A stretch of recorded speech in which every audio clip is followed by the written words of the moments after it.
8 noyabr Zəfər günü ilə əlaqədar olaraq Qazax rayonunun Gürcüstanla həmsərhəd olan Sınıq körpü sərhəd məntəqəsindən start götürərək Bakı şəhəri istiqamətinə yürüşə başlayıb. Söhbət Akstafa rayon Vurğun qəsəbə sakini Ağa Əliyevdən gedir. Ağa Əliyev 4 saat müddətdə Sınıq körpü sərhəd məntəqəsindən təxminən 50 kilometr məsafəni qət edərək Akstafa şəhərinin giriş hissəsində şəhidlərimizin xatirəsinə həsr edilmiş abidə kompleksinin qarşısına çatıb. Şəhidlərimizi dərin ehtiramla yad edərək Bakı şəhəri istiqamətində hərəkətini davam etdirib.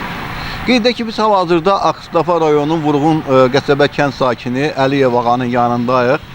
Yəni bizim təsadüfi görüşümüz ağanın marafon qaçması ilə əlaqədar idi və bildirim ki, ağa ilk marafonunu Gürcüstanla həmsərhəd olan Qırmızı körpü sərhəd məntəqəsindən start götürübdür və hal-hazırda Akstafaya çatıbdır. Təxminən 50 kilometrdən artıq məsafəni 4 saat ərzində qət edibdir. Əliyev ağa Akstafa rayon Vurğun qəsəbəsində yaşayıram, ailəliyəm, bir qızım var. Özüm də idmanla məşğul olmuşam.